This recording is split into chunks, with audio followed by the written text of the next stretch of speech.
Suki. Tonight I'm going to play the Four Excursions by Samuel Barber. So Samuel Barber was an American composer. He was actually born in Pennsylvania, and he was active during the first half of the 20th century. These are four piano pieces, which were his first published works for piano. He did not write that much piano music, but this is definitely the most well-known of his works.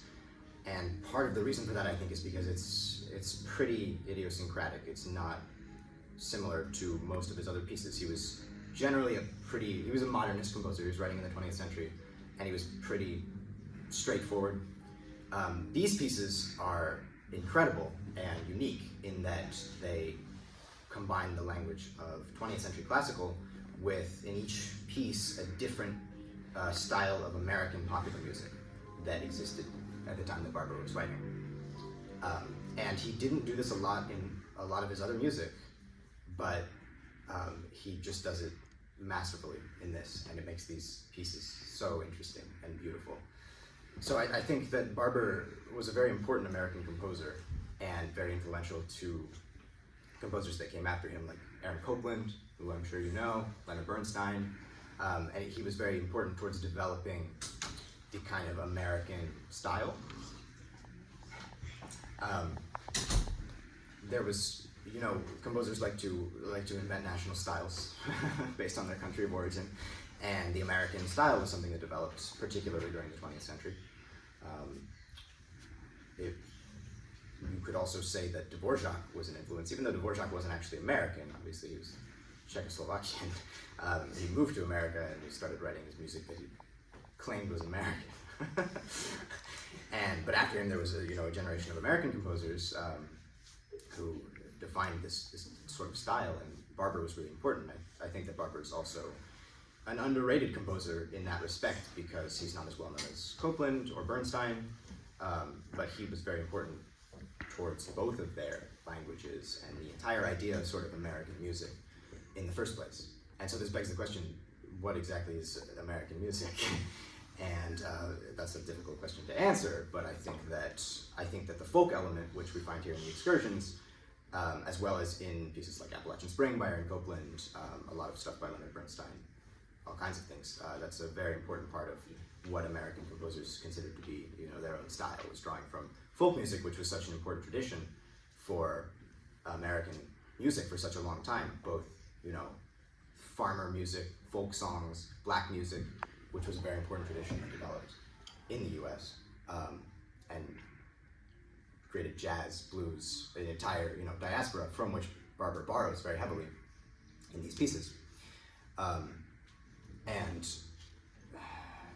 furthermore, there's a kind of space and openness that's very evocative, I think, of a lot of American landscapes that Barber definitely uses. So, for example, in one of the variations of the third movement, which is gorgeous.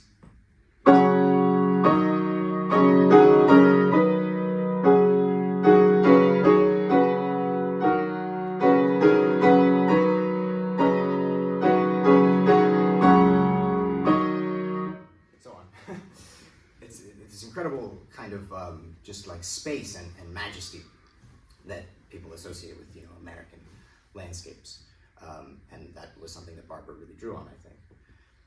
So each of these pieces uses a different sort of style and borrows from different things. The first movement is in style very much imitating some kind of boogie woogie or piano blues type of thing. The texture is definitely based on something like a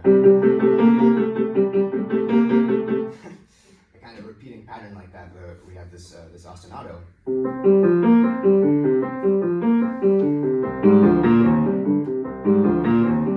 ostinato goes on through the entire movement, and meanwhile we have the right hand doing all kinds of crazy things on top of this, in a style that is imitating, improvised music.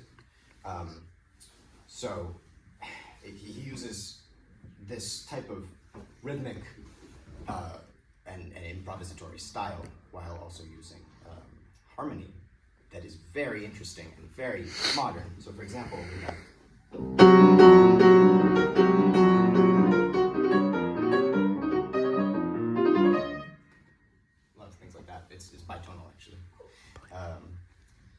So it's a great movement. The second movement is purely just a blues movement. It's 12-bar blues. It does it 4 times, and it's great. There's a little bit of a flair put into it, but it's clearly just a very heavy blues. The third movement is a set of variations on a melody that sounds like a folk song or maybe like a cowboy ballad. But Barber's trick here is he makes the melody in 8, like you would expect. The accompaniment is in 7. Or, no, it's the other way around. The melody is in 7, the accompaniment is in 8, so we have this polyrhythm.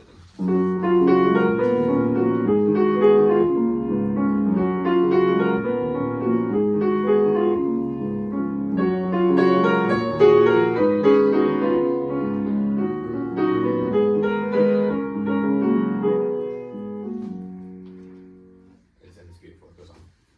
The last movement is imitative of some fiddle music or like barn dance music.